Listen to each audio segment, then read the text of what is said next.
and the power of communism.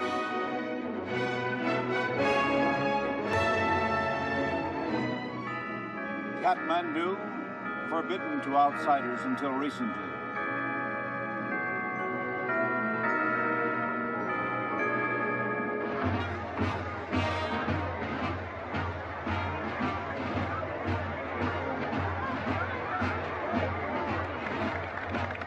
The Indian delegation, headed by the Vice President of India, Dr. Sarvepalli Radhakrishnan, philosopher, statesman, and diplomat, which reflects Indian interest in this highly strategic realm of Nepal. In a counter-move of power politics, the Chinese Reds have sent an imposing delegation, headed by no less than the Vice Premier of China, Ulan Fu.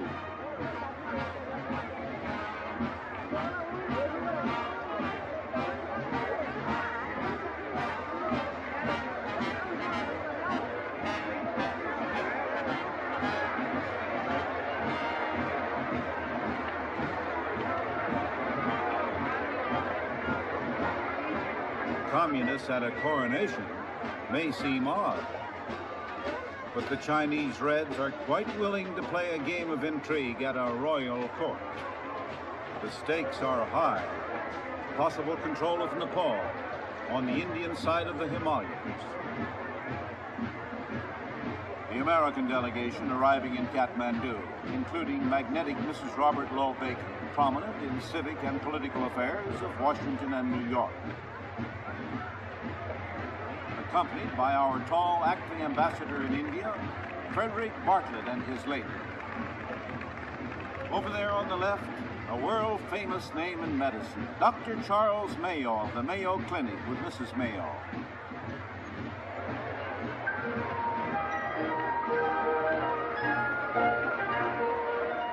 Oh yes, there is one other member of the American delegation.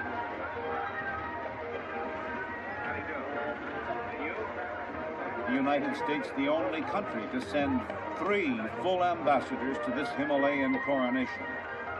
The Chief of Protocol, Sardar Prakat Man Singh, meets me with a most impressive 1929 Buick. License number, if you can read it, 46. The 46th automobile ever to reach this country.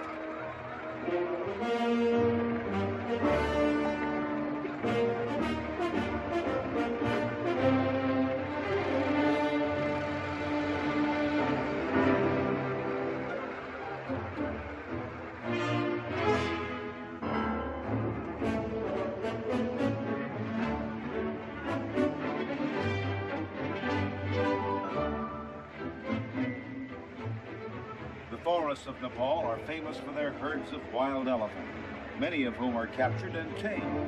Kathmandu traffic hazards include elephants.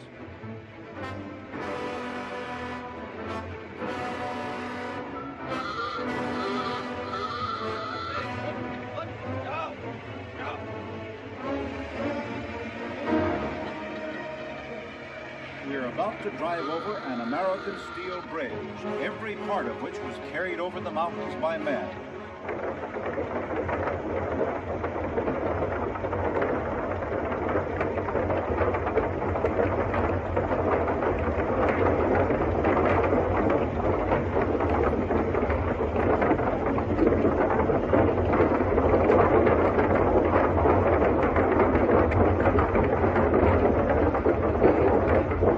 Nice, quiet bridge.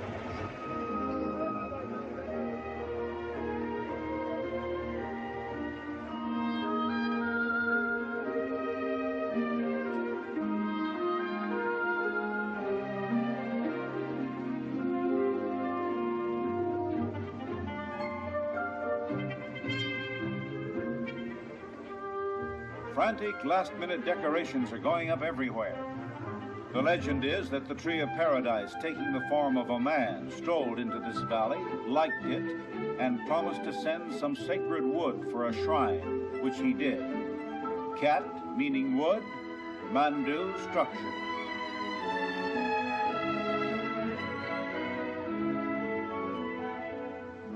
A city of 250,000 people, with hundreds of temples and shrines.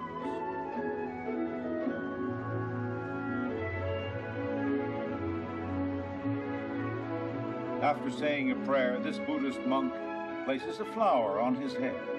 Many Nepalese still adhere to the aboriginal spirit and demon worship of Bumpoism, others to Hinduism, and many are Buddhists.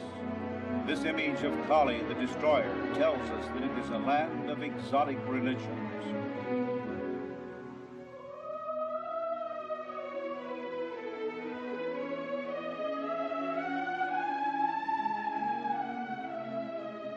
The god Vishnu, many Nepalese call him Narayan, reclining on the serpent of eternity, sculptured more than 1,000 years ago.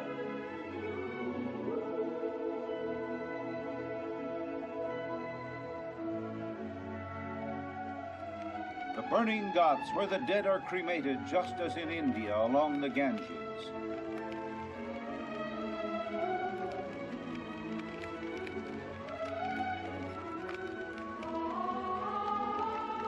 Ashes thrown into the river where children splash and play.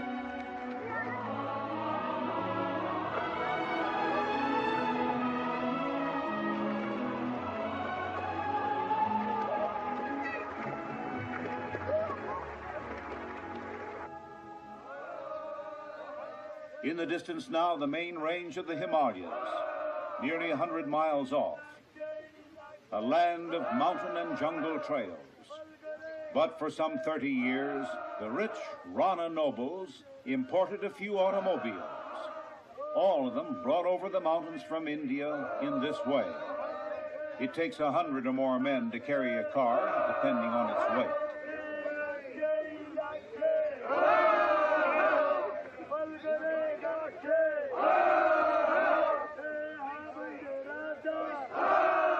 The contractor and his assistant, why should they walk?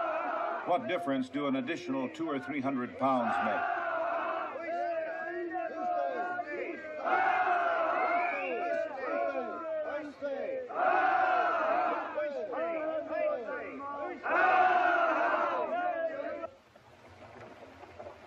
Meanwhile, from one of the palaces to which visiting ambassadors are assigned, we ride in state to present our credentials to King Mahendra in silk topper and striped pants.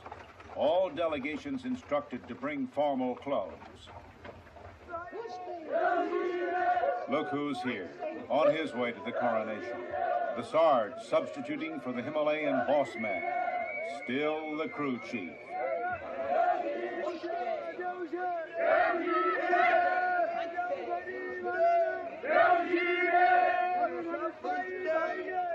Two holy men from India, looking for nirvana, or whatever Hindu holy men look for.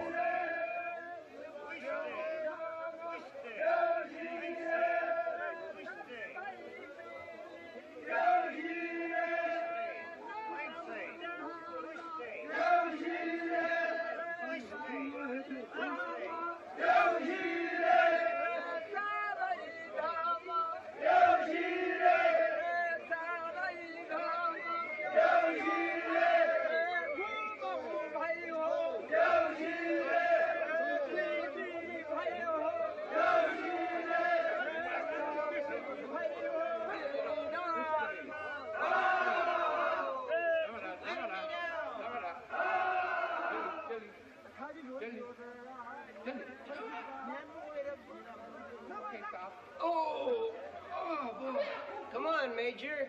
You ride. I'll walk for a while. Very generous of you, Sarge. I wouldn't mind a rest. Uste. Ooh. Uste. Johnny.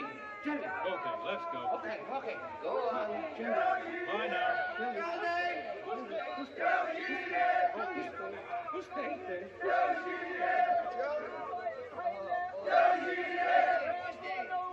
At the palace to present my credentials, accompanied by Chuda Prasad Sharma, the Nepalese foreign minister, and by Paul Rose, head of the American Technical Aid Mission to Nepal, who borrowed his topper from the British ambassador.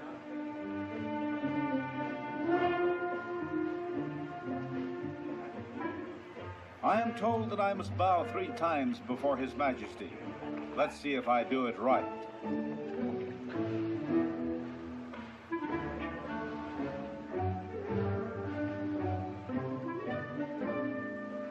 Majesty, I've come halfway around the world to present the congratulations of my country. May I present Mr. Rose of the United States Mission? Your Majesty, I'm honored.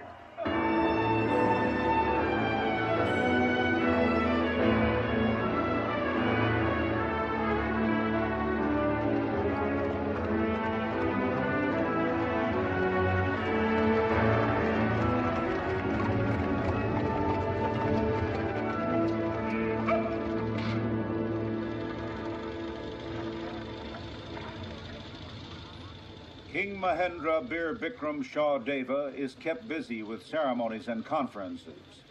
For long generations, Nepal was ruled by those hereditary prime ministers of the Rana family.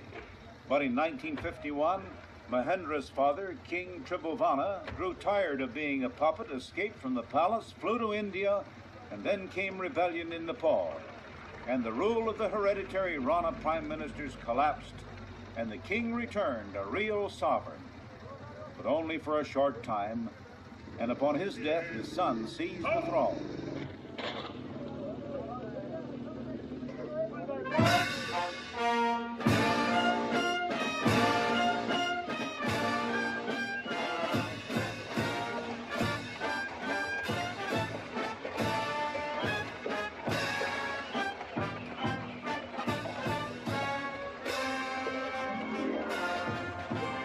Chinese Reds in their severely cut black robes, the uniform of communism.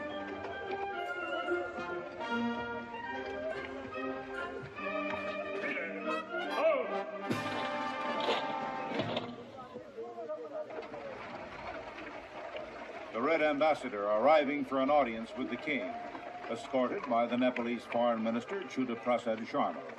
Behind the scenes, the game of power politics is in full swing. Soon after this coronation event, the news came, a treaty signed between the Chinese Reds and King Mahendra's Nepal.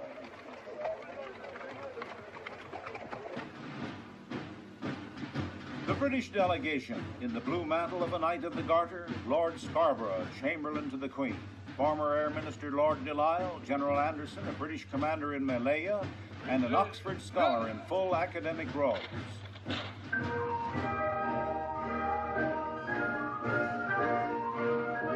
Gurkha troops from the British Army fighting the Reds in Malaya.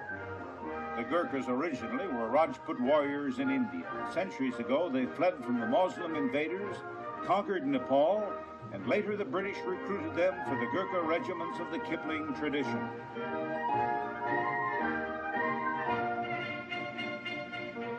And Lord Scarborough presents a sword to King Mahendra, informing him that he is now an honorary British general.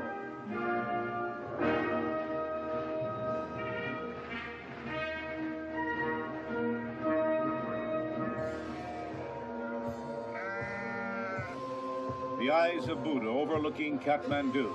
Tradition says he was born in Nepal, the teacher of nirvana and the law. The eyes of Buddha penetrating, inscrutable. Eyes of mystery that see all you do in Kathmandu.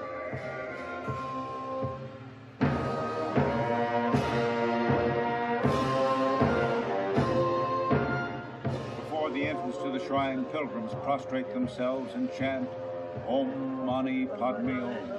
Om Mani Padme Om.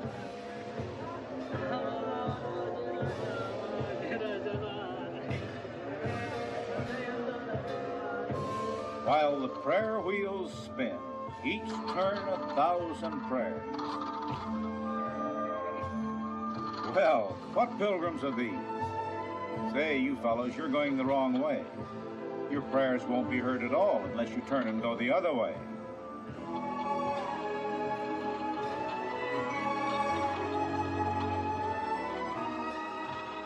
Still looking for their dream world, even in far Kathmandu.